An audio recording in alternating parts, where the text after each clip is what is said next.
Dad, bakit naman ako pa yung ipatatapon nyo dun? Murokolyo ko nang nasa airport na kami. Sino nga? Hindi naman pwede yung Kuya Nathan mo dahil kapapanganak lang ng asawa niya. So do I have to get married? Umiikot ang mata ko at hindi makapaniwala kay Daddy. Baby nila ako ni Mami kaya bakit nila ako pinagtutulakan, di ba? Abay kung may maiyaharap ka ba naman sa amin ng Mami mo eh. Natitiyak kong wala sa taas ng standard mo. Tawang aniya pa.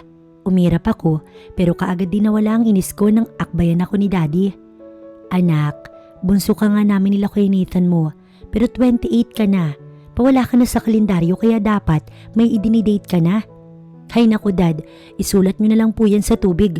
Bibihira na lang yun ng mga lalaking hindi kayo iwan matapos kang buntisin o pagsawaan. Aalis na po ko't baka ipa-private plane nyo pa ako sa Siargao. Nakakahiya naman. Dito na lang ako sa D-ticket. Total sanay naman kayong nahihirapan ako.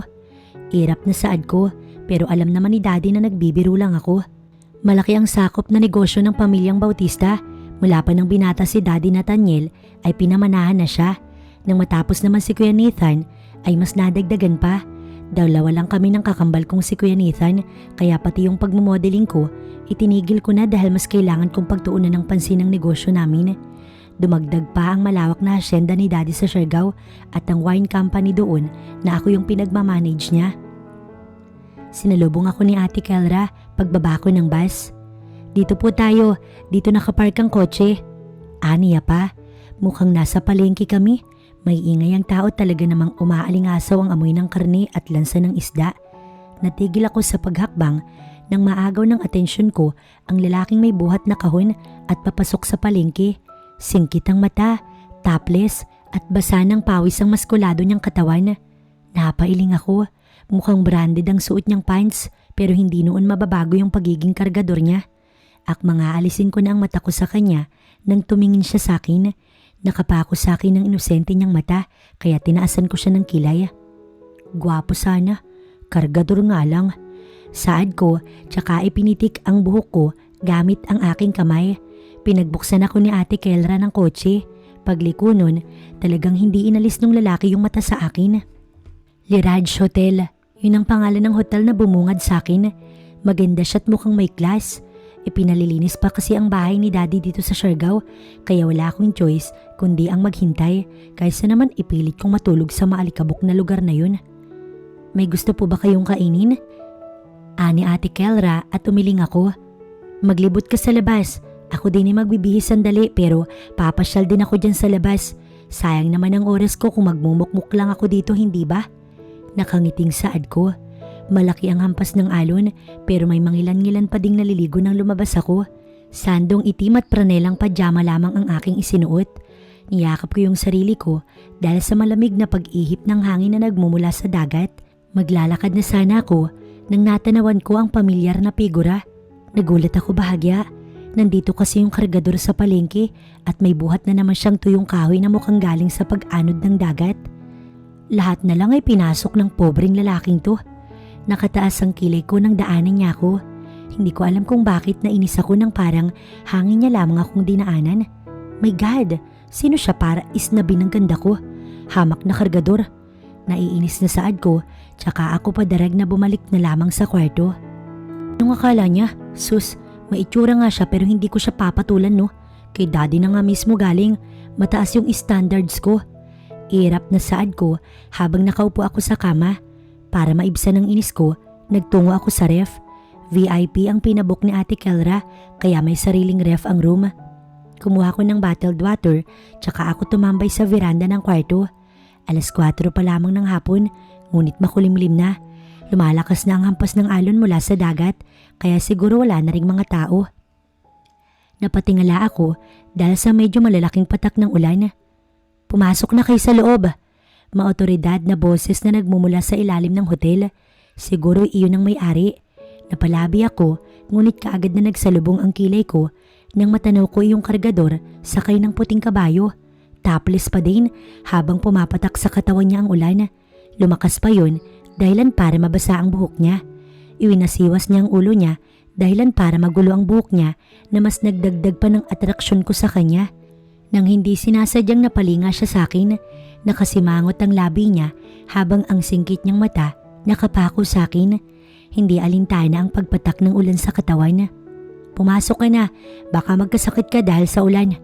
Makikita mo pa naman ako bukas. Aniya, bagaman hindi malakas, ngunit sapat na para madinig ko. Hindi ko alam kung bakit bigla ko na lang siyang tinalikuran.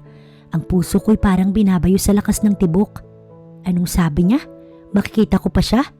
Aba, bakit? Sino ba siya? Irap na saad ko. Hindi ako dinalo ng antok pero napakabagal ng oras. Inip na inip ako mag-umaga.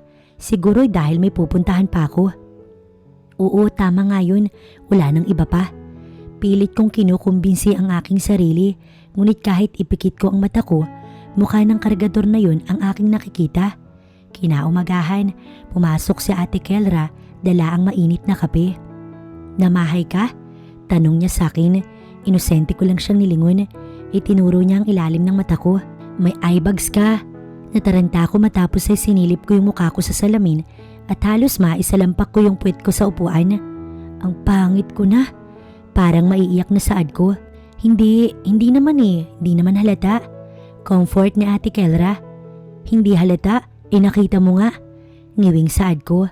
Nakalabi ako nang dalhin ko yung kape ko sa veranda. Pasilip-silip ako at nagbabaka sakali na makikita ko iyong mayabang na kargador pero hindi ko nakita. 10:00 nang bumaba kami ni Ate Kelra sa hotel. Nasa second floor kami kaya nag-elevator pa kami.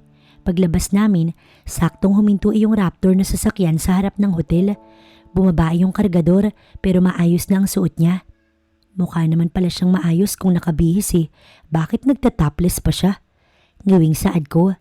Hindi ko alam kung bakit hindi niya ako nakita o sadyang hindi niya lang ako pinansin dahil sa dala niyang bulaklak.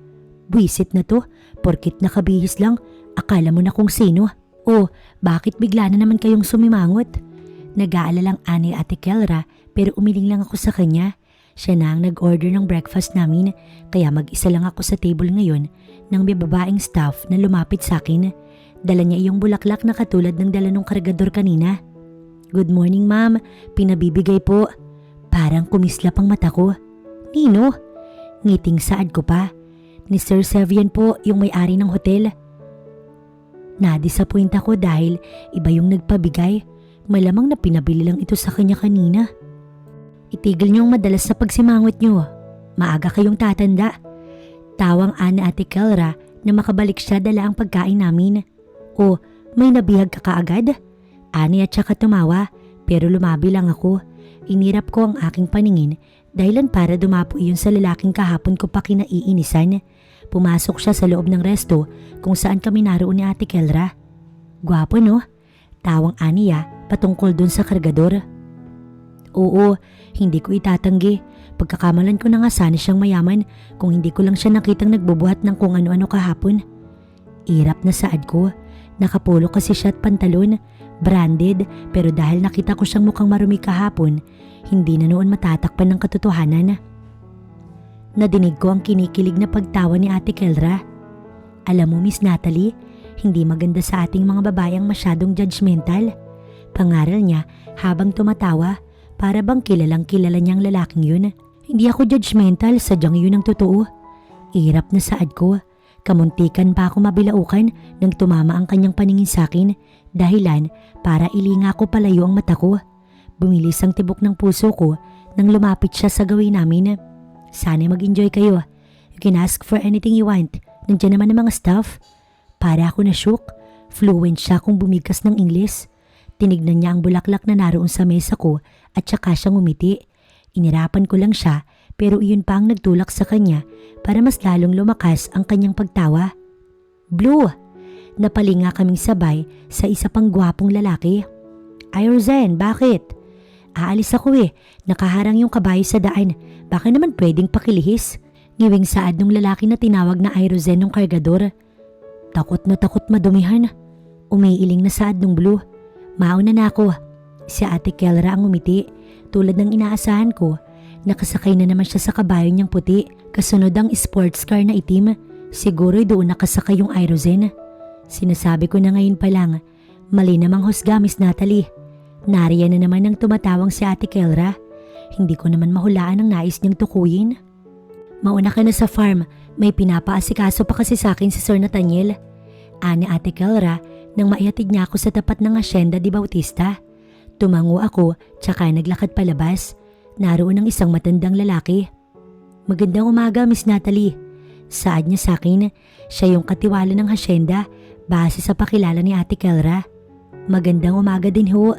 Bati ko rito. Giniya niya ako papasok sa loob. Kapansin-pansin ng kabilang lupain na alambre at kawayan lamang ang harang. "Maaari ko po bang malaman kung para saan ang lupain na yun?" Saad ko rito. May mga alagang hayop kasi doon, bagay na hindi naman sa akin nabanggit ni Daddy. Naglalakad na kami nang mamataan ko yung kargador na nagpapakain na naman ng kabayo. Napangiwi ako. Talagang lahat na lang ng trabaho pinasok nito. Naku, sa mga liraj na po iyan. Hindi pa nga lang maasikaso ang bakod dahil sa tambak na gawain dito. Isa pa'y magkaibigan naman si Sir Nathaniel at si Sir Silver, kaya wala naman sa kanilang problema yun. Kung minsan nga ay bumibisita pa dito yung anak ni Sir Silver. Mahabang paliwanag niya pero hindi ko siya matuunan ng pansin dahil naroon ang mata ko kay Blue. Napakasimple niya. Pakiramdam ko ngayon lang ako nagka-interest ng mas mababang uri kaysa sa akin. Hindi naman ako mata pobre pero kasi sa estado ko, mahirap magkagusto sa isang mahirap. Masisira yung image ni Daddy, pati na ni Kuya Nathan. Kay sipag ng batang yan, pihikan din. Hindi ko nga alam kung bakit ayaw na ayaw niyang magnobya. Ikaw iha, hindi ba't wala kang nobyo? Mabilis kong iniwas ang paningin ko kay Blue dahil baka kasi mas lalo niya akong tuksuhin. "Mang Usting, kamusta po?" Dinig kong wika ni Blue. "Heto iho, ipapasyal ko si Miss Natalie. Patapos na po ako dito. Gusto niyo ako na lang po?" Alok niya na nagpabilis sa pagtibok ng puso ko. Gusto kong kagalitan ng sarili ko kung bakit ganito ang nagiging reaksyon ko. Naku, hindi ba nakakahiya? Mabuti sana kung ganoon kasi may bubomba din ako ng manggahan. Ani Mang Usting, napalabi ako. "Eh di po ba, trabaho niyo naman na ipasyal ako sa hacienda?" Nagsusungit-waring saad ko pero humahagik-gik na tinig ni Blue ang aking nadinig. "Ako na lang, mas magaling naman ako kay Mang Usting." Nakalabi pa ako nang dalhin ako ng ginong sa tabi ni Blue. Kung minsan ay nililingon niya ako para ngitian pero tinataasan ko lang siya ng kilay. "Nagtataray ka na naman. Mula nang makita kita kahapon, ganyan na yung kilay mo. Sabihin mo nga, may galit ka ba sa akin?"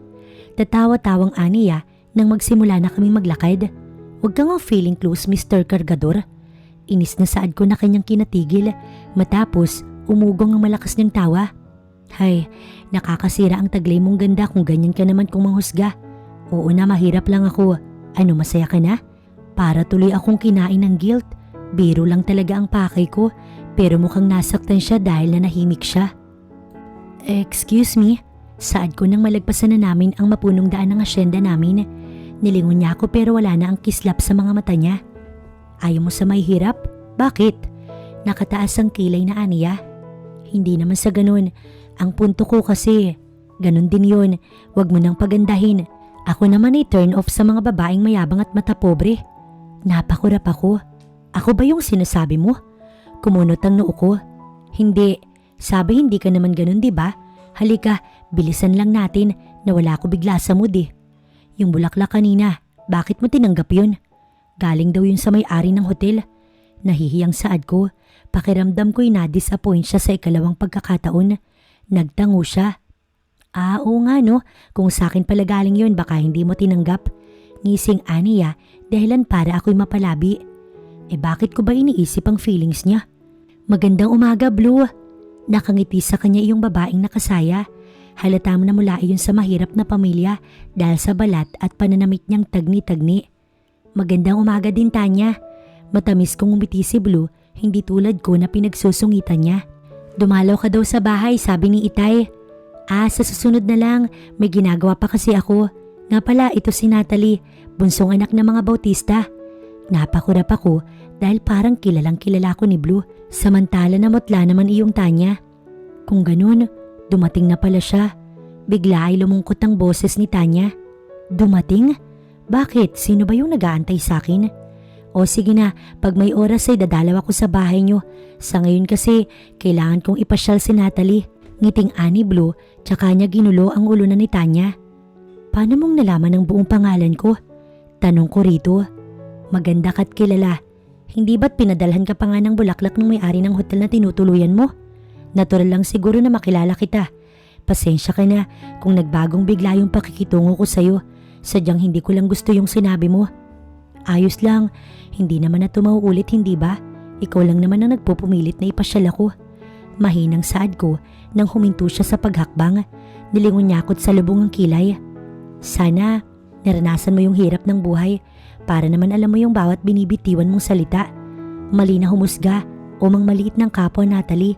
Huwag mong gustuhin ng isang tao base sa kanilang estado o pisikal na anyo dahil ang kayamanan at ang itsura ay naglalaho. Tatawagin ko na si Mang Usting. Hindi na kita kayang ipasyal. Ayoko sa magaspang mong pag-uugali. Diretsahang aniya matapos ay ako'y tinalikuran. Ate Kelra, hindi pa ba natatapos ipalinis yung bahay bakasyonan? Sad ko nang naglalakad na kami pabalik sa hotel. Hindi pa. Sensitive ang balat mo sa alikabok kaya ayokong basta ka na lamang dalhin doon. Bakit ba nagmamadali ka? May antipati kong lalaki na palaging nasa paligid ko. Nagagalit siya dahil nalaman niyang ayoko sa pobreng gaya niya. Nagdadabog ang paa ko habang humahakbang. Nadinig ko ang kinikiliting tawa ni Ate Kelra. No wonder kung bakit tatanda kang dalaga, Miss Natalie. Pero malay mo, may lalaking magpatibok dyan sa puso mo, yung ibababa yung standards mo. Ani at ako'y umirap. Pakiramdam ko'y si Blue ang sinasabi niya. Speaking of, natanaw ko siyang palabas ng hotel at same path lang ang dadaanan namin. Nakasimangot ako para malaman niyang naiinis ako sa pag-iiwan niya sa akin, pero lalo lang ako naasar nang parang hangin niya lamang akong dinaanan. Hindi makapaniwala ko siyang nilingon habang masama ang loob kong nakangiwi. Tulad nun, saad pa ni Ate Kelra, dahilan para siya naman ang lingunin ko ng masama. Yon? Yung kargador na yon? No way! Inis na saad ko pero tinawanan niya lang ako. Masamang magtapos ng salita, iba na kasi yung kinikilos mo. Mula nang dumating tayo, sinusungitan mo ko sa tuwing nasa paligid si Blue. Natigilan ako ron.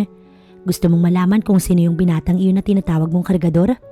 Aniya, pero iniharap ko sa kanya ang palad ko para siya'y patigilin. No, hindi ako interesado kahit si Verde pa siya o kung sino. Nainis ako na unang maglakad. Total magkaiba naman ang landas na tatahakin namin ni Ate Kelra dahil malayo ang room niya. Pagpasok, nanggigigil ako nagpapapadyak. Ang isang gaya niya, talagang napakalakas ng loob niya para tratuhin ako ng ganito. Oo, gwapo nga siya at mabait, pero mula ako sa mataas na pamilya kaya hindi ko deserve ang gani-ganituhin lang niya. Nag-shower ako matapos, nagpalit ako ng damit, sexy na damit. Tube na bra kapares ang see-through na dress at cycling ang sinuot ko. Naka-combat shoes akong itim at may medyas na medyo mataas doon. Light na makeup ang inilagay ko dahil bala kong mag-dress ngayon. Pagbukas ko ng pinto ay siyang pagbukas din ng pinto sa harap ng room ko. Naroon si Blue, nakatali ang puti niyang tuwalya sa bewang, nakatopless, dahilan para makita ko yung 8 tipak ng abs sa tiyan niya na medyo basang-basa pa. Ang isang kamay niya ay nakapako sa pinto habang ang isa naman may hawak na puting face towel na siyang nagpupunas sa basa niyang leeg. Ang mata niya nakapako sa akin at pinagmamasdan ng aking itsura. Ang mata niya ay naglayag sa katawan ko, para bang sinasabi ng mata niya na hindi niya gusto ang kanyang nakikita. Ngunit ang mas ipinagtataka ko, paano siyang naka-afford ng isang VIP room kung kargador siya, hindi ba? Anong klaseng suot yan? Saan ang punta mo? Sa lubong ang kilay na aniya. Bakit? Sino ka para questionin ako? Gagawin ko kung anong gusto ko kaya wag mo kong tanungin ng ganyan. Di ba ayaw mo sa magaspang kong ugali? Saad ko nang humakbang siya palapit sa akin. Anong binabalak mo? Magpalit ka. Ayoko. Magpapalit ka o ako yung magpapalit sa'yo? Pumunta ka sa bar na maayos yung itsura mo, hindi yung ganyan. Kahit baryo to, madami pa ding lalaki na magtatangka sa'yo. No! Saad ko pero malakas niyang kinalampag ang pinto na nasa likod ko. Ipinako niya ang kanyang kamay doon dahilan para mapakurap ako sa gulat. Bakit ba? Wala kang pakialam sa kung anong isusuot ko. Saad ko tsaka ko hinawi ang kamay niya matapos ay nagmarcha ako palayo sa kanya. Inaasahan ko na makukuha ko yung lahat ng atensyon nila. Hindi ko yun pinansin. Umorder ako kaagad ng tequila. Yabang-yabang niya. Kala naman niya kung sino siya. Saad ko matapos kong lagukin ang nasa isang baso.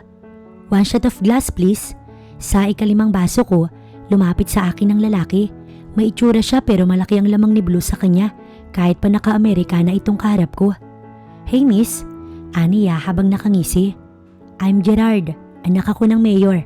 It's a pleasure to finally meet you."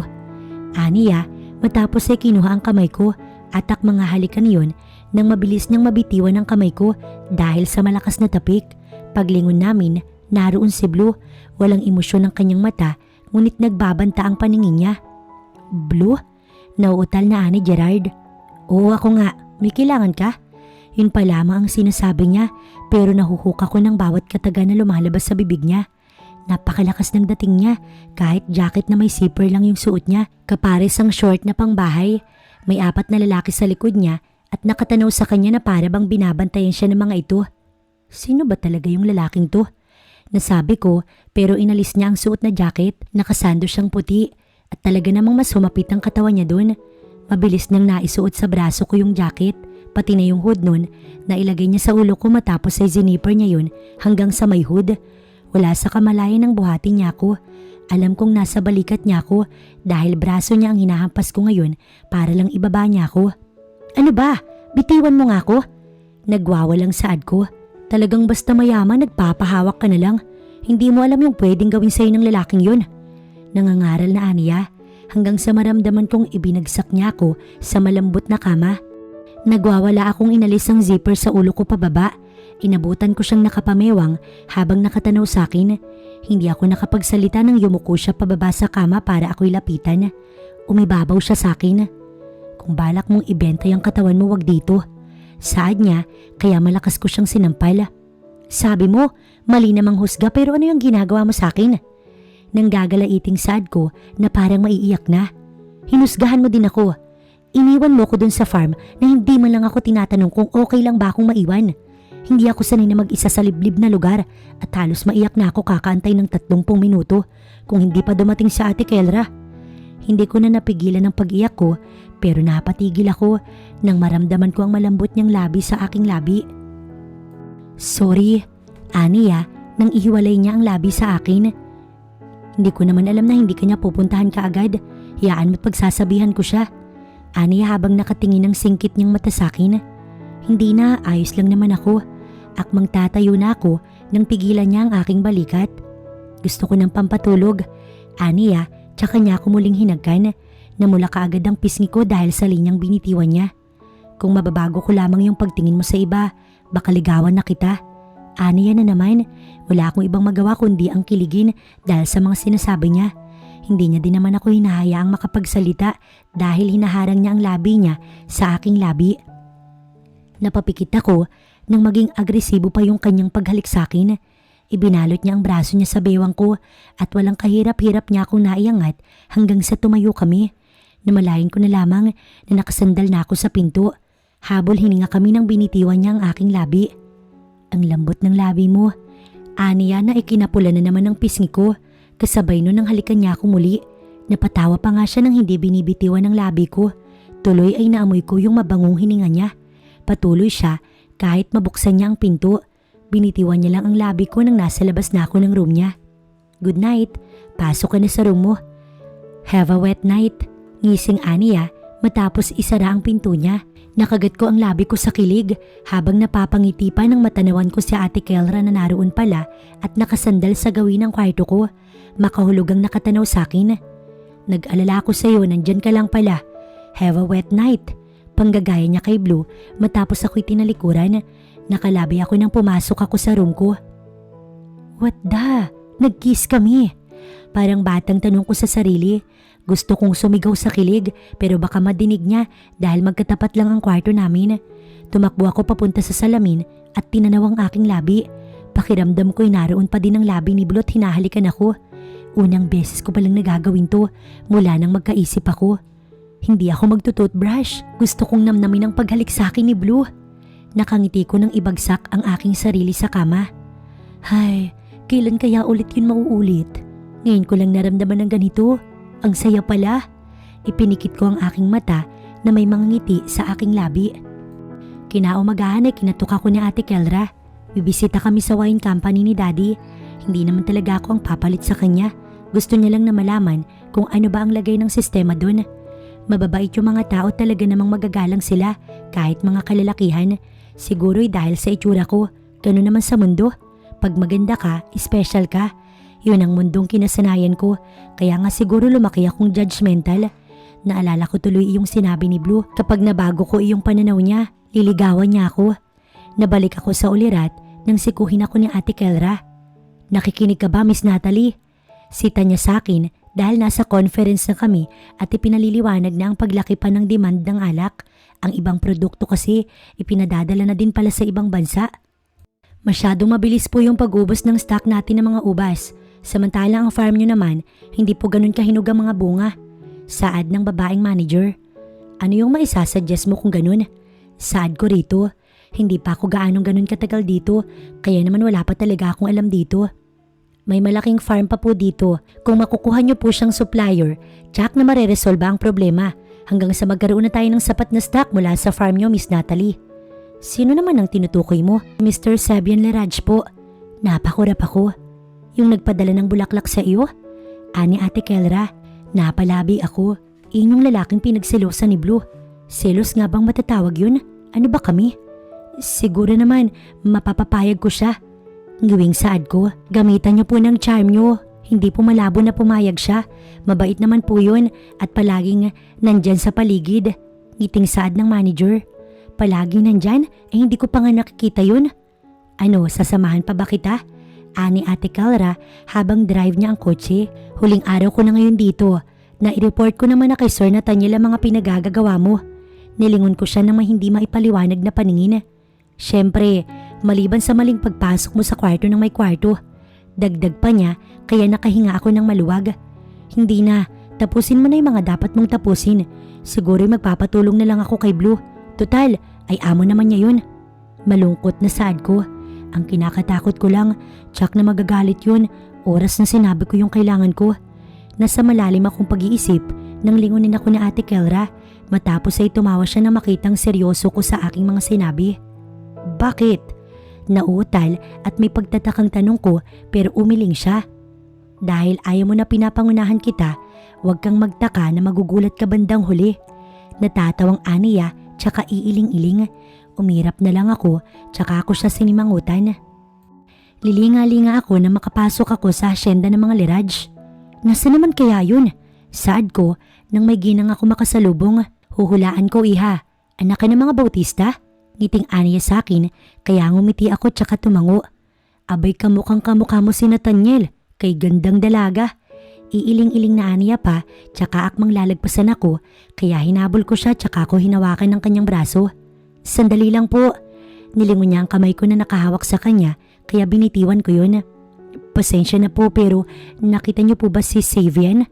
Nahihiyang saad ko. Si Blue? Aniya na aking ikinasimangot. Savian po.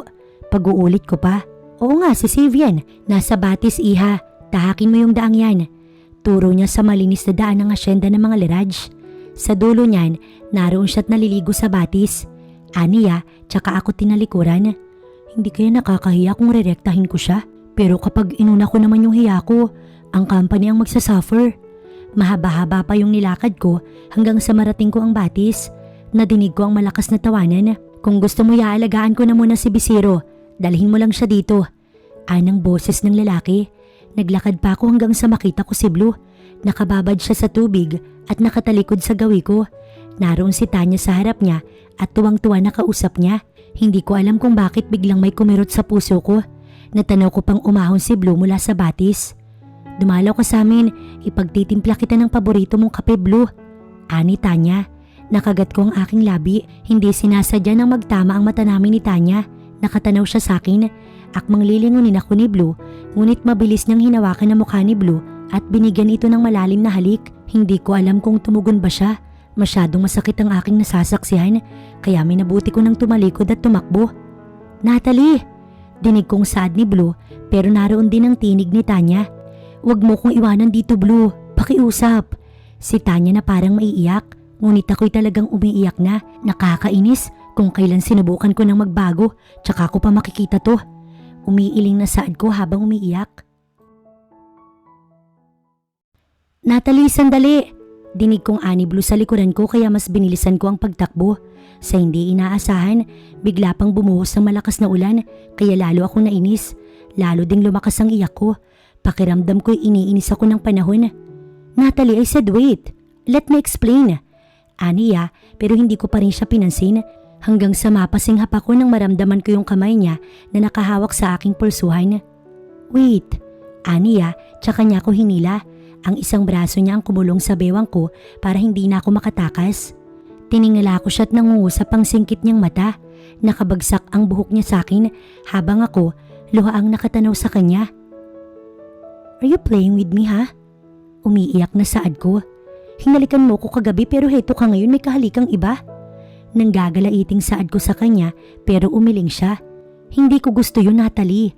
Alam kong alam mo yun dahil nakita mo yung lahat at nagsiselos ka kaya ka nagagalit sa akin ngayon. Kahit nagalit siya, malambing pa rin ang kanyang tinig. Iniwas ko ang paningin ko sa kanya pero binitiwan niya ang pulsuhan ko kapalit nun nang haplusin ng dalawang kamay niya ang magkabilang pisngi ko para ibalik sa kanyang atensyon at ang aking paningin. Tama ako, di ba? Nangungusap ang kanyang tinig. Tinanaw ko siya ngunit kasabay nun ang malakas na pagkidlat dahilan para mapapikit ako kasabay ng pagyakap ko sa kanya. May kidlat, Blue. Natatakot ako. Nangangatal na saad ko pero malakas na tawa lang niya ang aking nadinig. Niyakap niya ako pabalik matapos ay iginiya papasok ng kubo. Maganda ang pagkakagawa nun at nasisiguro kong safe kami sa kidlat. Kawain ng labas ngunit plywood ang loob. Sinisilip niya ang lagay ng panahon habang ako'y heto, abala sa panunuri ng kanyang perpektong katawan. Nakatagilid siya kaya naman ang abs sa tiyan niya ay mas lumalabas. Ang itim niyang pants ay basa na at nakabakat na ang kung anumang naroon. Bakit ka nakatingin sa pants ko? Hindi mo masusukat yan kung hindi mo susubukan. Makahulog ang Aniya habang nakangisi. Napalunok ako. Sabihin mo, tama ako hindi ba? Nagselos ka? Sumandal siya sa kinatatayuan niya matapos ay humarap siya sa akin dahilan para mas lalong bumakat ang nasa loob ng pants niya. Hala, ganun ba yun kalaki? Hindi no, bakit naman ako magsiselos? Nakasimangot na saad ko. Hahalikan kita kung patuloy mong itatanggi. Nakagat ko ang aking labi. Lalo tuloy ako nagkaroon ng dahilan para tumanggi. Hinalikan mo nga yung Tanya na yun tapos hahalikan mo ko. Aba, parang hindi naman tama yan. Hindi umabot ang labi niya. Gilid lang ng labi ko ang nahalikan niya.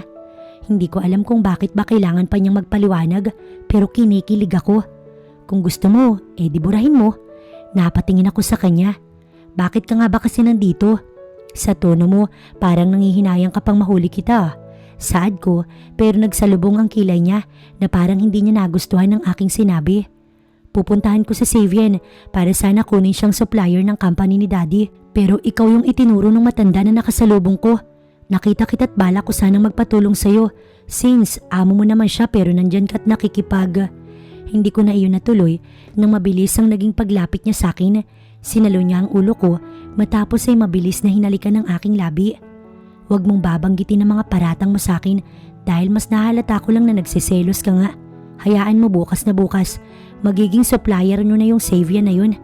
Nangungusap ang matang Aniya. Talaga? Sabik na saad ko. Oo, pero sa isang kondisyon.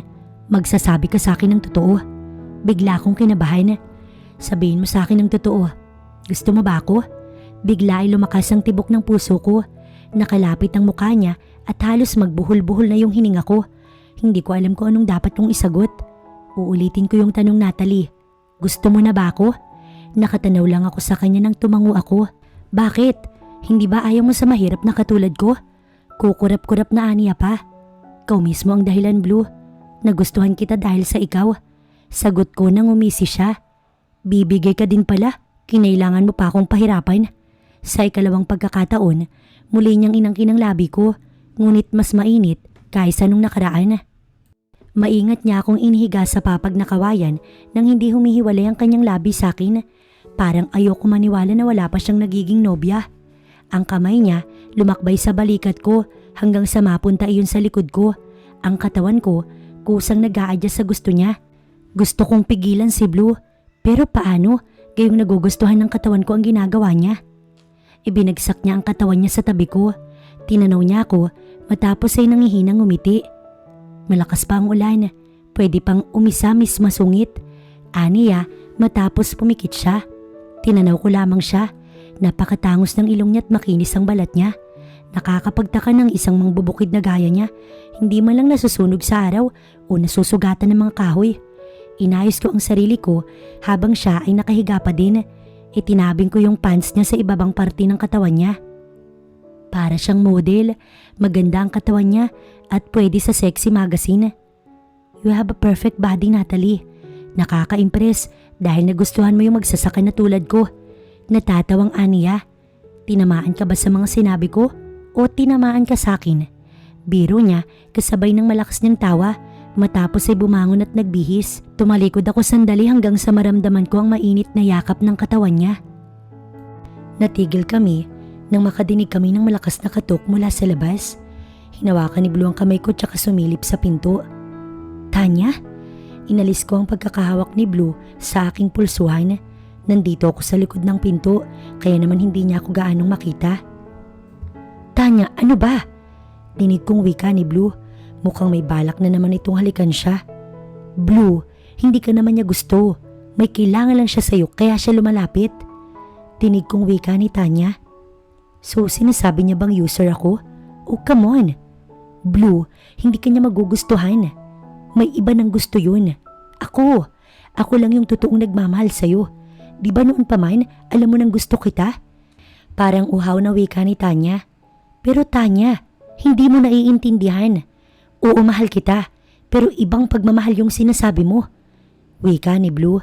So ano, makikinig na lang ba ako ng talastasan nila dito? Para saan yung pagdalaw mo sa akin? Yung pagdadala mo ng prutas?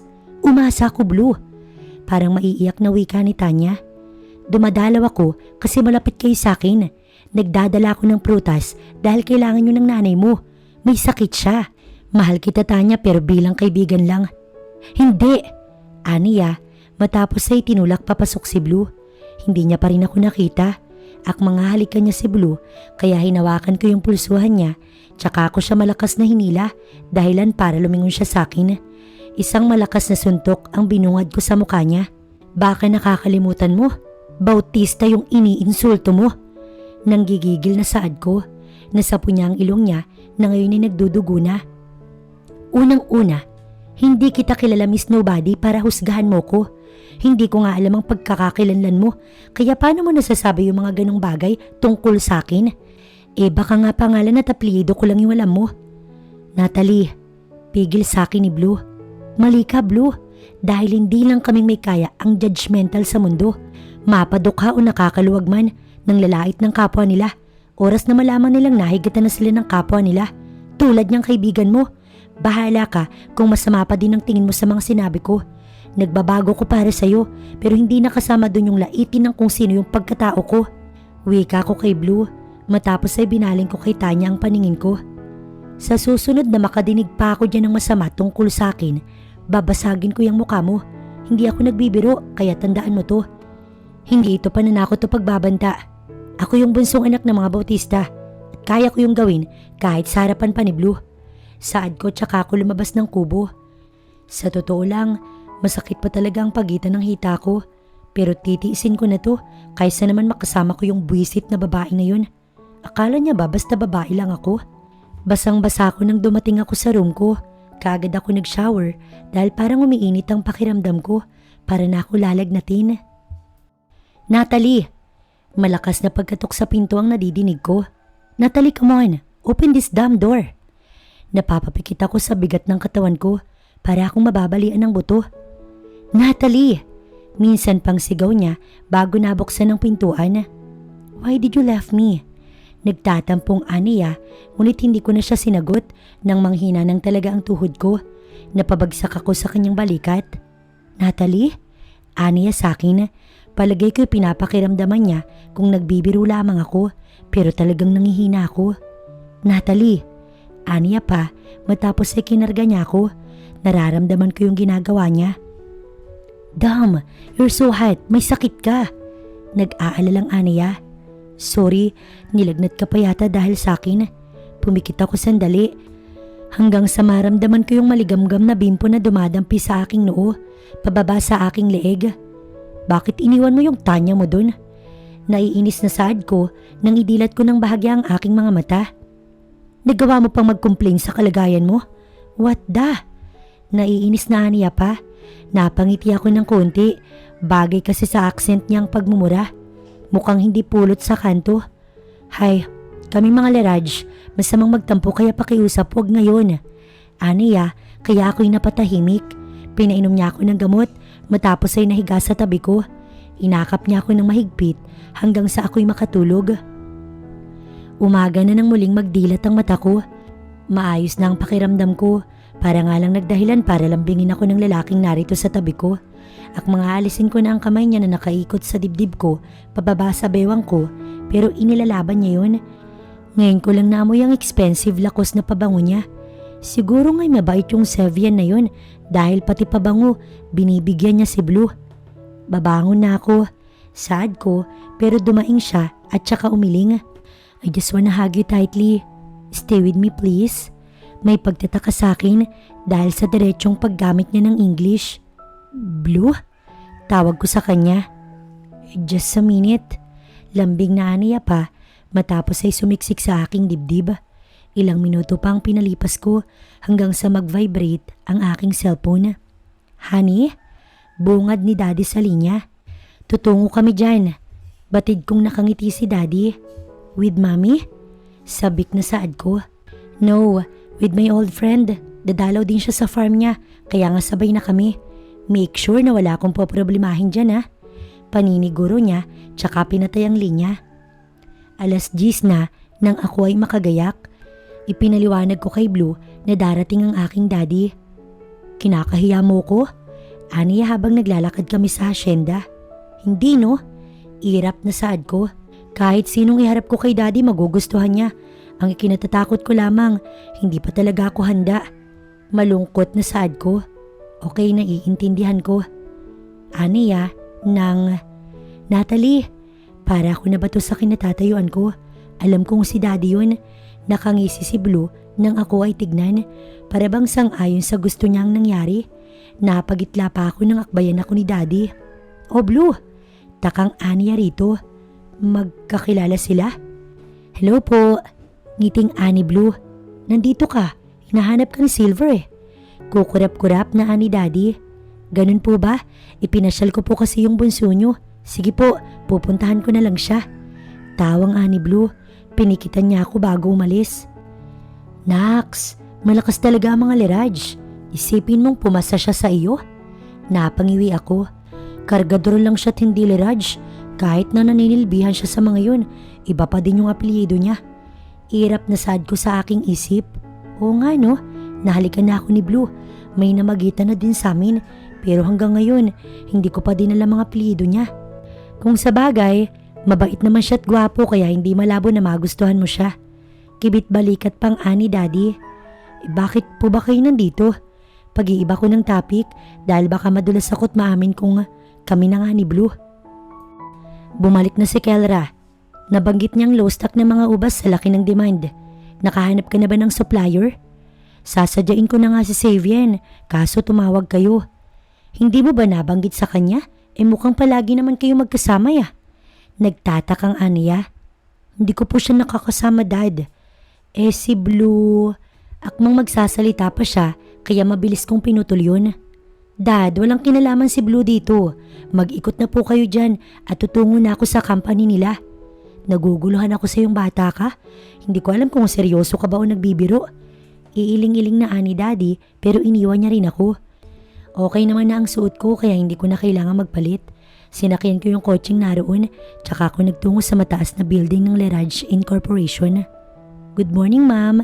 Sad sa akin ng babaeng nasa bungad. Nandyan ba si Leraj sa office niya?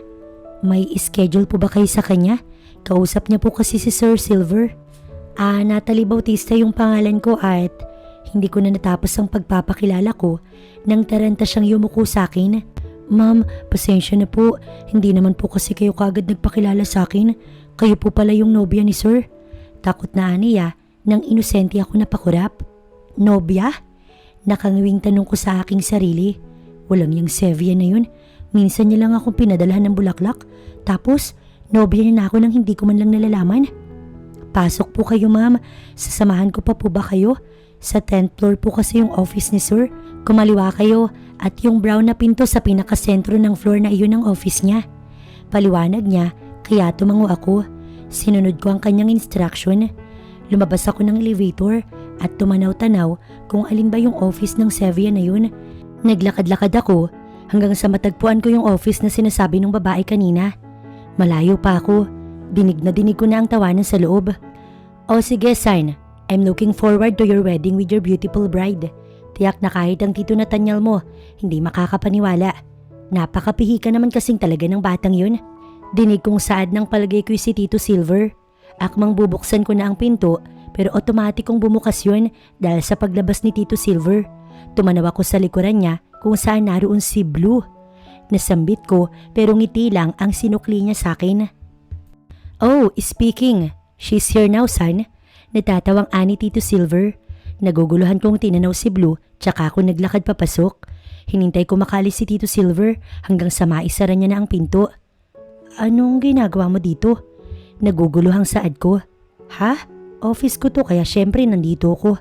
Saad niya na lalong ikinakunot ng aking noo. Tinanaw ko ang granite stone na nasa mesa niya kung saan nakaukit ang pangalang Sevian Blue Lerage. Ikaw si Sevian? Surprising. Natatawang aniya pero ikinainit yun ng aking ulo. Akala ko magkaiba kayo. Kaya nga diba ang dami mong pinababago sa akin? Nilait mo pa nga yung pag-uugali ko. Bigla ay nabasag ang aking tinig. Malaki yung paghanga ko sa'yo kasi akala ko isa ka lang talagang kargador. Naiiyak na saad ko. Kaya nga tinanggap ko lahat ng panlalait mo kasi kala ko iba ka sa akin. Ginawa ko yun kasi hindi naman talaga maganda yung humusga ng iba, Natalie. Nagpapaunawang saad niya pero ngumuwi ako. Pero pinagmukha mo kong tangay Oo, hindi ako nagtanong pero ano man lang ba yung sabihin mong ikaw din si Sevian? Kasi akala ko hindi mo ko magugustuhan bilang si Blue. Anak ng... Nilayo ko yung paningin ko sa kanya. Nang hindi ko na matiis, tumayo na ako't mga alis nang hawakan ni Blue ang aking kamay. Saan ka pupunta? Okay lang sana na ng babae ka. Huwag mo lang akong ginawang tanga. Insulto sa akin to.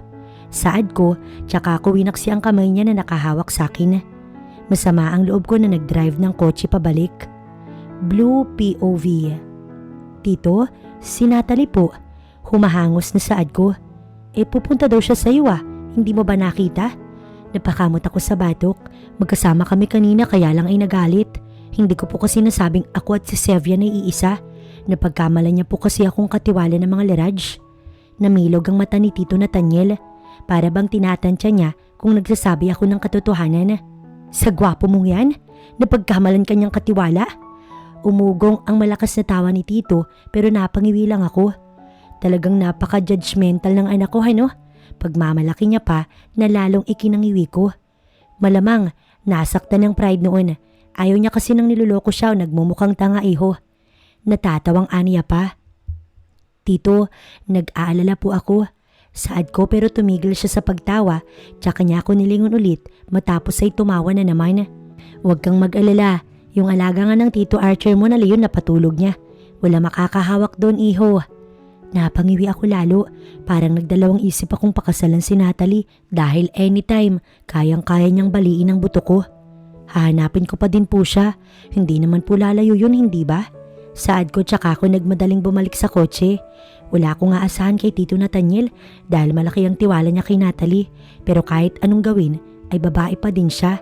Ang isipin pa lang na may ibang hawak sa kanya para na akong sinasaksak ng toothpick. Siyempre toothpick lang dahil mataas ang standards nun. Hindi siya basta-basta papatol kung kanino. Naabutan ko siyang naroon sa tabi ng talon at nakatalong ko. Natalie, sorry na. Saad ko pero hindi niya ako nilingon. Sorry your ass. All this time, mukha pala akong baliw. Si Ate Kelra at lahat ng mga tao dito'y alam ang totoo. Bakit may pabuhat-buhat ka pa sa palengke? Bakit hindi mo sinabi sa akin? Sinigaw niya iyong huli. Dahil yun ang totoong ako. Talagang tumutulong ako dito, Natalie. Dahil tao din yung mga nandito. Napapagod at nagugutom. Isa pa, hindi mo naman tinanong kung sino si Sevian, di ba? Pinaglaruan mo yung damdamin ko, Blue. Saad niya, Matapos ay tumayo at naglakad. Susundan ko sana siya pero pinagbantaan niya ako. Oras na sumunod ka, sinasabi ko sa'yo. Galit na aniya sa akin. Ayoko nang dagdagan pa yung tampo niya kaya naman hindi ko na pinilit. Bumalik ako sa kotse at mabagal kong pinapatakbo yun. Ang masayang pagpapakilala ko sana sa kanya, kabaliktaran ang nangyari. Akala ko matutuwa siya dahil mayaman din akong tulad niya. Dinukdok ko yung noo ko sa manibela at hindi ko alam kung ilang minuto akong nasa ganoong sitwasyon hanggang sa malakas na busina ang nagpahinto sa akin mula sa likuran.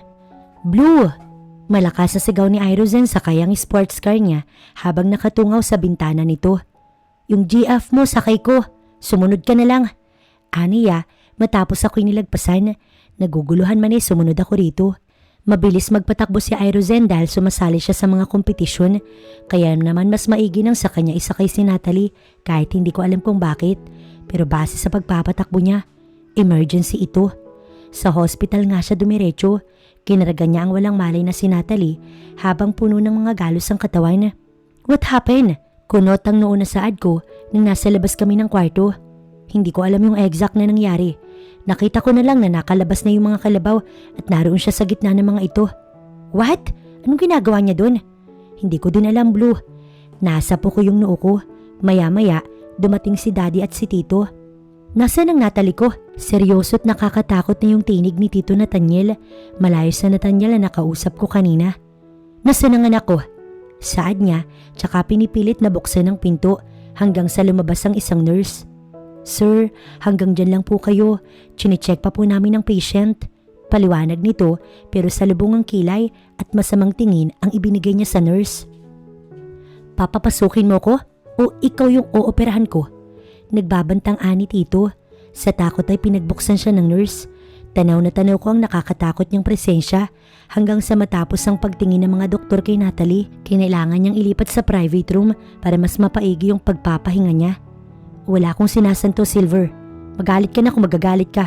Pero oras na malaman ko kung sinong may gawa niyan sa anak ko, sinasabi ko sa'yo, hindi kita tatanawin. Kahit kalimutan mo pa yung pagiging magkaibigan natin. Banta na ani Tito Nathaniel. Naputol ang lahat ng pangamba namin nang magkamali si Natalie. Tumingin siya sa akin at inaasahan ko yung tatawagin niya ako pero tumingin siya kay Tito Nathan. Dad, ngawing aniya habang basag ang tinig niya matapos ay umiyak. Bigla ko nakaramdam ng awa. Niyakap siya ni Tito habang mariin siyang nakapikit at umiiyak. Daddy, ayoko na dito. Iuwi mo na ako please. Tinanaw ko ni Irozen kaya iniwas ko ang aking paningin. Nandyan si Blue anak. Saad ni Tito pero hindi ito bumitaw sa pagkakayakap sa kanya matapos ay umiling. No, ayoko siyang makita.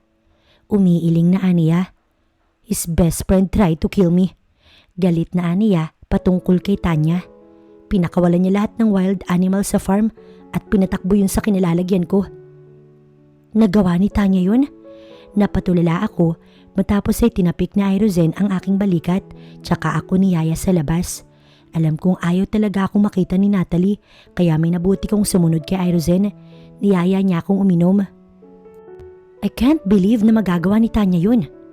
Pero nagawa na nga niya Ani Irozen. Alam mo bro, gwapo tayo, mayaman at syempre mabait. Pero minsan, hindi din magandang ipakita yun ng sabay-sabay. Tulad ko, wala akong problema kasi akala nila masungit ako. Wala mga babaeng naghahabulan o nag-aaway dahil down to earth ako. Kasi bro, lahat ng kilos mo nakaka-fall. Nilugok niya yung alak na nasa baso niya tsaka muling nagsalin. Patunay na si Natalie. Ako na anak ng bilyonaryo.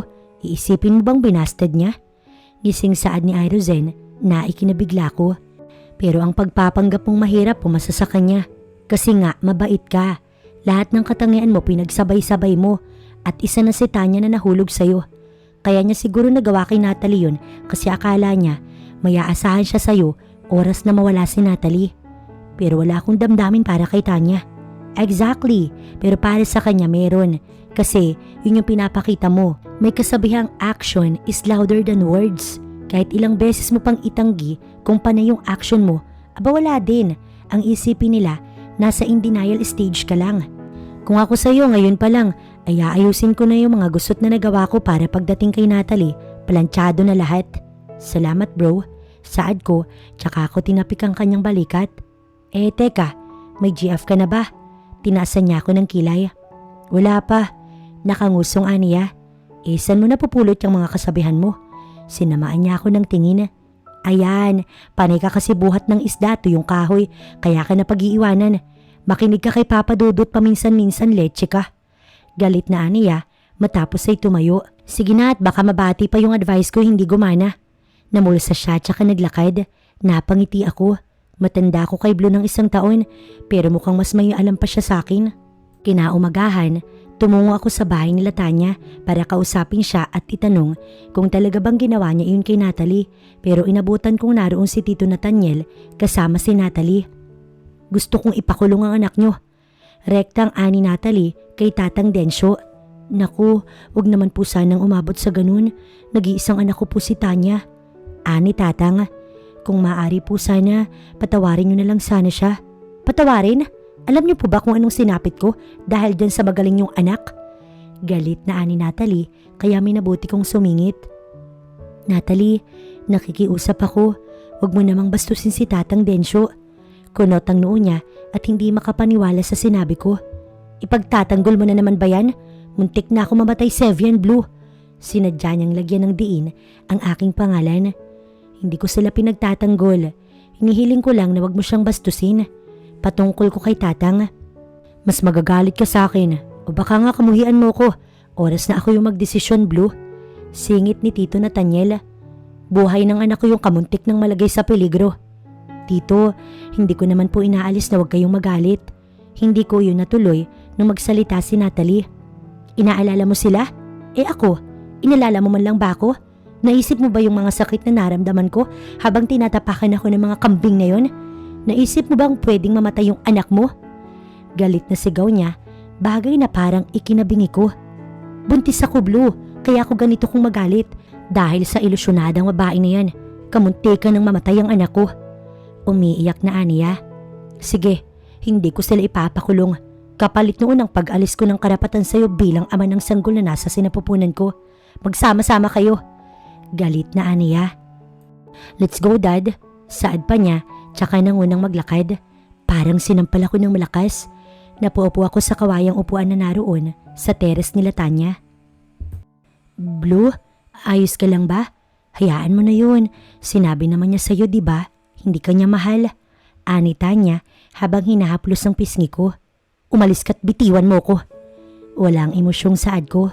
Blue, ano bang? Umalis ka! Sigaw ko rito. Lumayas na kayo dito at lisanin niyo yung hasyenda ko. Tumayo ako't parang wala ako sa sarili. Si Natalie na ang naging ambisyon ko noon pa man. Alam ko nang suplada siya, kaya nga nagkaroon ako ng thrill na magka-interes sa kanya. Lalo na nang makita ko yung ugali niya. Bala ko lang sana siyang turuan ng leksyon, pero hindi ko napigil na mahulog sa kanya. At ngayon ay nabuntis ko siya. Ano nang gagawin ko? Gayong itinakwil niya ako. Natalie POV. Naglalakad na kami ni Daddy pabalik sa kotse. Iuwi na kita. Si Kuya Nathan mo na lang siguro yung bahala dito. Total balak din namang magbakasyon ni Cassie. Mabuti pa nga po. Ngusong saad ko, tsaka ako pinagbuksan ni Daddy ng pinto. Pagpasok din niya, ngiti-ngiti siya sa akin habang nakaakbay. Bakit po? Kukurap-kurap na saad ko. Wala anak, nakakatuwa lang na kaya mo naman palang dalhin ang sarili mo. Takot ka lang masyado, pero tama din naman si Blue. Actually, maedad pa nga sa akin iyong Tatang Densyo na kung tawagin, kaya dapat igalang mo siya kahit bilang nakakatanda na lang. Dad, kinakampihan mo sila? Hindi makapaniwalang saad ko. Naku, nakita mo naman ang katagang sinabi ko kay Blue, kaya paano ko sila kakampihan? Nakakatuwa nga't napahulog mo siya sa biro mo. Aniya pa, tsaka tinapik-tapik ang aking balikat. Nakangiwi ako nang tignan ko si Daddy. Bakit anak? Siya naman ang inosenteng tumingin sa akin. Dad, hindi naman po biro yun. Anong hindi anak? Aniya pa habang hindi nawawala ang ngiti. Nang mapagtanto niya ang ibig kong sabihin, biglang naglaho yung ngiti niya tsaka masama akong tinignan. Huwag mong sabihing... Ano? Napahiyaw siya. Walang yang Leraj na yon na talagang matutulis. Abay, bakit ka naman nagpadali ng ganun kabilis? Nasaan ang delikadesa mo anak? Yung pagiging pihikan mo. Dad, mahal ko po eh.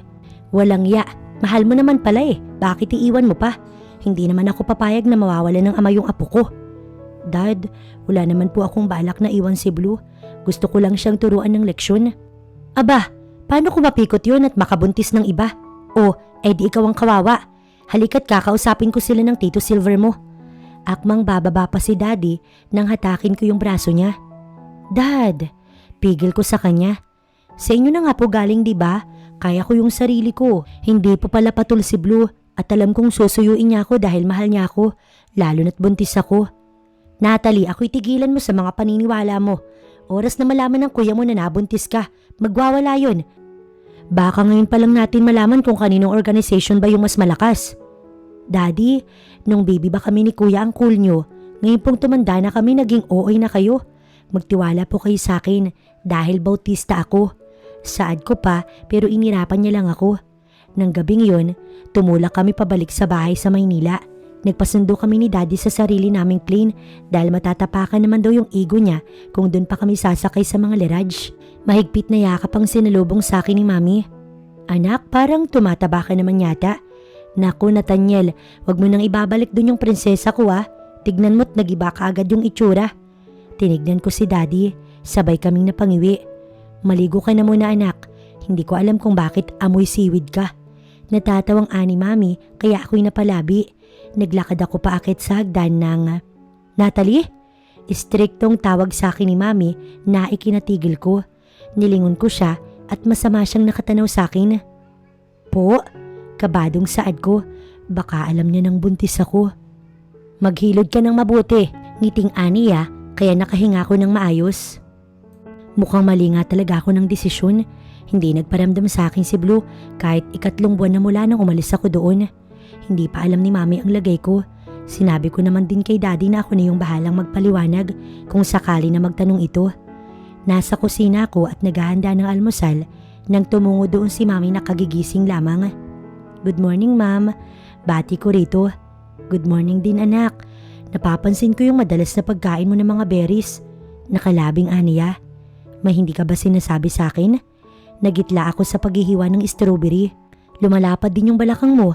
Nakakapagtaka dahil hindi ka naman masyadong lumalabas para kumain. Pero lumalaki ka anak. Mama, paunang saad ko nang lingunin ko siya. Magagalit ka ba sa akin kung sasabihin kong buntis ako? Ano? Sigaw na aniya. Sino? Bakit hindi mo ipinakilala sa amin? Sinasabi ko na nga ba, mali ako ng pagpapalaki sa inyo ni Nathan. Maaga kayong napariwara dahil sa akin. Maiiyak na aniya. Ma'am, maaga pa po ba yung 28? Ngiwing saad ko nang siya'y umayos. Kung sa bagay may punto ka anak, sino yung nakabuntis sa iyo? Aniya na para bang kalmadong-kalmado na ngayon, lalo ako napangiwi. Bakit naman kaya sila nagkaganito ni Daddy?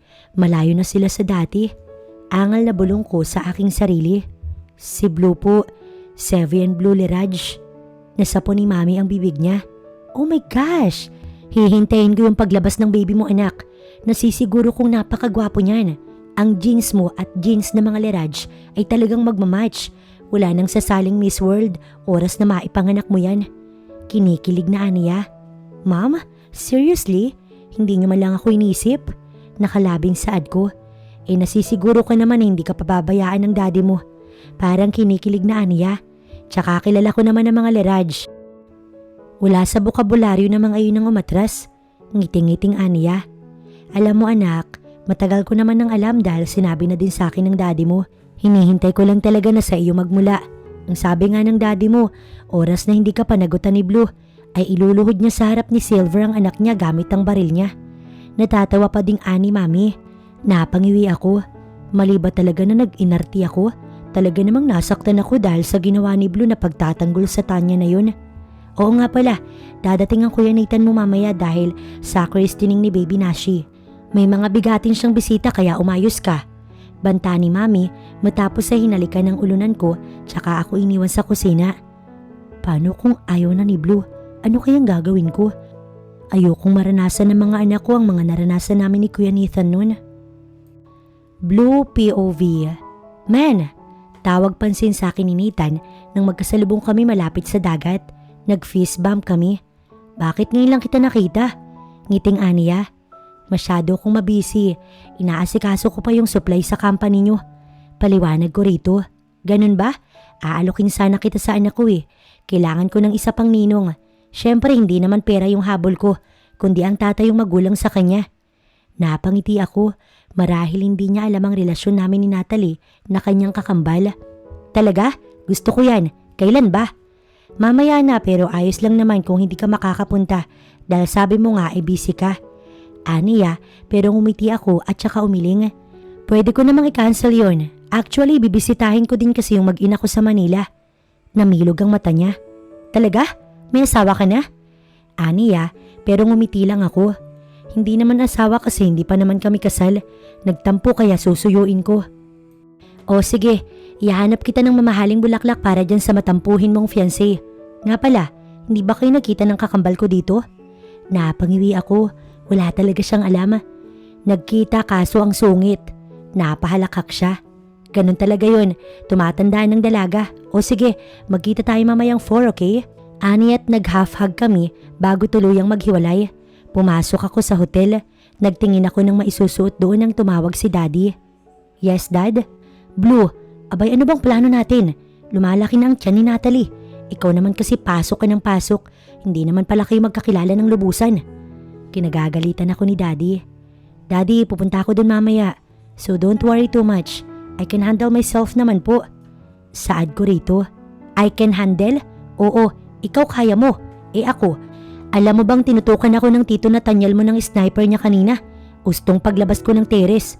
Hindi ko alam kung paano yung nakapasok dito. Napangiwi ako. Ano kaya ang sasapitin ko kung ako naman yung makita ni tito Nathaniel? Napalunok ako. Dapat nga talaga kinilala ko siya bago ako nakipag-anuhan. 30 pa lang ako at bala ko pang makita yung mga apo ko. Huwag naman sanang gawin ni tito Nathaniel ang sinapit ni Daddy. Dahil sa pag-iisip ko, hindi ko na malayang pinatay na ako ni Daddy ng cellphone. 3:00 na makipagkita ako kay Nathan. Nauna na pala ang mag-ina niya dahil ito ang mag-aayos sa venue. Huwag mo nang i-announce kung anong regalo ko sa anak mo. Nakakahiya. Saad ko tsaka ako inabot ang papel sa kanya. Niloloko mo ba ako? Aniya, tsaka niya sinuntok ang aking braso. Nahihiya ka? 5-star hotel to sa Palawan. Nahiya ka pa. Umiiling na Aniya at ngumiti lang ako. Private plane ng mga Bautista ang sinakyan namin. Masyado nga kami napaaga dahil wala pang tao dun. Hindi ko nakilala ang lugar. Farm pala ito ni Lolo. Ang Costa Fuego. Nakasuksok ang kamay ko tsaka naglakad-lakad hanggang sa marating ko yung dulong bahagi ng Fuego kung saan may kubo na katulad nung naroon sa Siargao. Napapikit ako matapos ay napailing matapos kong maalala kung gaano kaganda ang katawan ni Natalie. Ang tagal na nun pero sariwa pa rin sa aking alaala. Bro, tawag pansin sa akin ni Nathan matapos ay iniabot ang isang bouquet ng mga rosas at may isang pirasong Shenzhen Nongke Orchid. Nanlaki ang mata ko. Sa pagkakaalam ko ay nasa $200,000 ang halaga nito at 1,000,000 mahigit kung i-convert into peso. Bro, you don't have to do this. Saad ko rito. Alam kong magagalit siya sa akin o baka nga sikmuraan niya pa ako oras na malaman niyang sinatali ang aking susuyuin. Okay lang yan. Tawang aniya. Pag hindi pa naman siya nagpasuyo dyan, ewan ko na lang. Tawang ani Nathan. 5:00 nang magdagsaan ng mga tao pero nanatili ako sa likod ng mga kortina dahil sinatali lang ang gusto kong makita. Kumislap ang mata ko nang matanaw ko na siya. Malungkot ang mata niya habang lilinga-linga. Ako kaya ang hinahanap niya? Mabilis kong itinago ang sarili ko nang tumingin siya sa gawi ko. Kailangan ko munang mag-ipon ng lakas ng loob bago ako magpakita sa kanya. Natalie POV. Wala na. Mukhang wala na talagang pag-asang bumalik siya. Nakalabi kong side. 6:00 na at talaga namang halos kompleto na ang mga bisita. Pero nakatanaw pa din ako sa bukana at nagbabaka sakali na makikita ko si Blue. Ngunit kaagad na napakurap ang aking mata nang makita ko si Tito Silver at Tita Nuesca. Napakaganda niya. Ayoko yatang maniwala na galing siya sa mahirap na pamilya. Pumasok si Irozen kasama si Tito Arthur at si Tita Naya. Masasabi kong perfect family sila. Matapos ay ang lolo nila Blue. Lilinga-linga ako't nagbabaka sakali na makikita ko siya. Pero bigo ako. Nakangiti si Tita Nue nang ituro niya ako kay Tito Silver. Tumango naman ito matapos ay nilapitan ako ni Tita Nue. Pinamulhan ako ng pisngi. Diyos ko, para kang anghel anak. Aniya sa akin habang nakangiti. Nailang pa nga ako nang haplusin niya ang tiyan ko. Mahal mo ba ang blue ko anak? Nakangiting aniya sa akin. Hinawakan niya ang pisngi ko. Ako na yung pinakamasayang ina kung ikaw ang magiging manugang ko. Tanggapin mo yung Unico iho ko. Sadyang napakalambot ng puso noon at ayaw niya talaga nang hindi gumagalang sa nakakatanda. Ngunit pinaalis niya ng maayos sila Tanya sa Lasyaw. Patungkol niya sa lugar kung saan naroon ang farm nila Blue. Mahal ko naman po yung anak niyo. Sadyang nagtampo lang po ako. Nakalabing saad ko. So wala na ba? Nanlaki ang mata ko nang madinig ko ang boses niya mula sa likod ko. Kaagad ako lumingan nang makita ko nga si Blue na may hawak na bouquet. Maski ang mami niya ay nasa po ang bibig. Hindi kami tanga para hindi namin malaman ang totoong price ng bulaklak ng nasa gitna nun. Pero naputo lang moment namin nang hilahin ni Kuya Nathan si Blue sa gilid. Ano yan? Nagtitimping aniya. Ibibigay ko kay Natalie. Kukurap-kurap na ani Blue. Ano? Tila hindi makapaniwalang ani Kuya Nathan. Huwag mong sabihing siya ang nabuntis mo. Oo. Ngiwing ani Blue. Bakit hindi mo sa akin sinabi? Hindi ka naman nagtanong Napangiwi ako nang madinig ko na naman ang linya niyang iyon. Ganyan niya din kasi ako nabudol sa linya niyang hindi ka naman nagtanong. Langya, para namang ginisa mo ko niyan sa sarili kong mantika Angal niya pero sabay silang inakbayan ni Daddy. Nathan, ipaubaya mo na. Gugustuhin mo ba namang lumaki na walang ama ang pamangkin mo? Pangungonsensya ni Daddy. Napalinga si Blue sa kamay ni Daddy na naroon sa balikat niya. Hawak ang 45 na baril. Ano Blue? Ayos na ba? Nakakatakot ang paraan ni Daddy ng pagngiti. Yung tipong isang maling sagot lang, magkakasabugan ng kung ano. Napalinga sila nang lumapit si Tito Archer. Nakasukbit sa balikat nito ang disabog niyang baril. Ayaw na ayaw ko nang tinatapatan ng mga liraj ng baril. Hindi niyo naman kailangan takutin ang pamangkin ko dahil matagal niya nang gustong makuha yung prinsesa niyo. Akmang magsasalita pa si Daddy nang malakas silang pinagkakaltukan sa ulo ng asawa nila. Si Mami ang kumaltok kay Daddy at si Tita Naya naman ang kay Tito Archer. Binyag to ng bata pero parang si Satanas ang umiibabaw sa inyo. Galit na ani Tita Naya. Paano masisettled ang lahat kung maglalabasan kayo ng baril dyan? Oo nga kanina ko pa sila pinapanood. Ngiwing ani Tita Nue. Ano ba kasi yung pasya mo? Saad sa akin ni Blue. Lahat sila ay nakatanaw sa akin at nag-aantay ng sagot ko. Maging okay tayo. Nakalabing saad ko. Pagkadinig nila noon, sabay-sabay silang naghiyawan. Pagsabayin na aba. Tinig ni Daddy ang nangingibabaw. Tuloy ay kaysa sa binyag ni Nashi mag-focus ay sa pamamanhikan tuloy ni Blue na punta. Sila naman na magdidesisyon yan. Kahit saan sila ay kasal, sila pa din ang magsasama. Si Tito Silver ang nanguna. Tumikim yung Daddy niya. Dapat nga wala nang pamamanhikan Isipin nyo, kayo ni Archer, nabuntis sa mga babae nyo bago kayo ikasal at ni isa'y walang pamamanhikan. Kaya nagmana sa inyo yung mga anak nyo May kakasal naman niya ng bongga kahit walang ganito. Inalintanan nyo lamang yung binyag ng bata. Nagagalit na saad ng lolo ni Blue. O di ibig sabihin, binuntis nyo din si Mami bago kayo nagpakasal. Nagmana lang kami.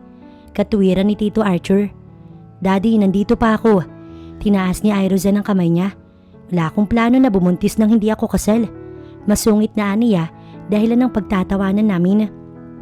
Sa totoo lang, ngayon lang ako nakaramdam ng hiya. Malaki ang pinagbago ng pisikal na itsura ni Irozan. Mas gumuwapo siya kaysa nung bastidin ko siya. Kaya nga hindi ko siya nakilala sa Siargao. Rosen kasi ang pakilala niya sa akin. Masakit ang balakang ko nang tumayo ako sa kama. Kaagad ako hinawakan ni Blue sa likod tsaka pinagbuksan ng pinto. Ano, magpapasuyo ka pa sa akin? Nangaasar na aniya habang nakakapit ako sa kamay niya. Inaalalayan niya pa din ako nang pababa na kami ng hagdan. Kagat ko yung ibabang labi ko habang nagtitiis sa sakit. Sinasabi ko na sa iyo Natatawang aniya pa. Piniga ko yung braso niya dahilan ng matinding pagniwi niya. Itigil mo nga yung pagbibiro mo Blue. Sinasabi ko sa iyo gagawin kitang itim. Nang gagalaiting saad ko habang bigil sa paghinga. Ngayon na kasi ang kabuanan ko sa ikatlong anak namin. Mabuti na lamang at nailagak namin yung 2 kila Mami. Kung hindi baka itinapon ko na si Blue sa sobrang inis ko. 4 na taon na kaming kasal At ito yung bunga ng patuloy niya daw na pagmamahal sa akin. Wala naman akong pinagsisisihan, lalo na nang maikasal sa kanya. Sadyang naiinis lang ako dahil hindi siya gumagamit ng safety things para hindi ako mabuntis. Kapag tinatanong ko kung bakit ako nabuntis, ang isasagot niya, hindi naman daw kasi sinabi na gumamit siya ng protection. Di ba? Nakakaloko ang mga sagot niya. Hindi naman siyang nagdudusa. Hindi ko alam kung plano mo kong losyangin eh. Saad ko nang maipanganak ko ang baby boy namin. Nasa private room na ako. Padating na din si Mami Nui at ang dalawang bata dahil hinahanap daw ako ni Rambo, ikalawang anak ko. Hindi naman, pinapakita ko lang kung gaano kita kamahal. Ayoko kasing magselos ka na naman kung saan. Ikaw pa naman kung kailang masaya tayo, tsaka ka nag-overthink. Ngiting aniya na ikinairap ko. Karga niya ang baby namin at tulad ng dalawa, mukha na naman ng mga lerad siyang nakuha. Napakalakas talaga ng dugo ni Blue. Ilis niya nga lang yung panty ko. Delay na kaagad yung menstruation ko. Anak, baka naman pwedeng mag-control ka na. Saad ni Mami Nui sa kanya nang dalawin niya kami. Nahihirapan na si Natalie sa anak niyo. Nahihirapan? Hindi po ma'am. May kanya-kanya namang sitter ang mga anak ko. Tsaka kasalanan naman niya po yan ma'am. Sumbong niya pa. Napakamatampuhin niya. Hindi siya basta nagpapasuyo ng dinner date, flowers or kahit ano. Sa ganyang way lang kami nagkakabati. Natatawang ani Blue pero kaagad din kaming napatigil sa ganoong topic nang makita namin si Irozen na naroon sa pinto kasama iyong dalawang bata. Masama siyang nakatingin kay Blue. Ay sorry, may virgin nga pala dito. Giwing ani Blue matapos ay humalakhak. Napailing na lamang ako pero kalaunan niya napatawa din. Ang dami kong arte. Si Blue din naman pala yung endgame ko.